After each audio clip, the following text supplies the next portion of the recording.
Конечно, меня удивляют некоторые моменты. Почему опять в нашем диалоге возникает вопрос, в чем причина? Послушайте, коллеги, с уважением к каждому из вас, каждого знаю лично. Мы много раз отвечали именно за этим столом на этот вопрос. В чем причина? Причина в сговоре Шора, Майи Санду и партии ПАС для полного развала гагаузской автономии.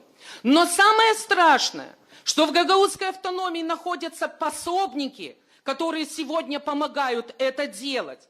И один из этих пособников – председатель Народного собрания. Он не верит в то, что если он уйдет с этой должности, что-то изменится. Дмитрий Георгиевич, уйдете – изменится.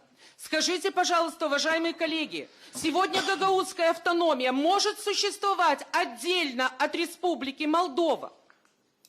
Какова доля бюджета гагаузской автономии, который мы получаем из центрального бюджета нашей страны? Почему виним только одну сторону, а сами такие мягкие и пушистые? Уважаемые коллеги, по существу вопроса. Заявлений мы приняли очень много.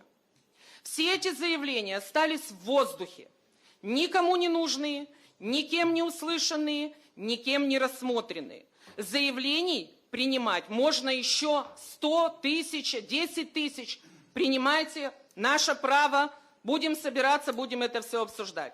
Но до тех пор, пока мы с вами не создадим вновь диалоговую площадку с центральной властью в нашей стране, когда мы говорили 2 года назад о том, что это ошибка закрывать деятельность межпарламентской группы, большинство коллег, вы поддержали это. Сегодня на какой площадке говорить с руководством страны? Скажите, пожалуйста.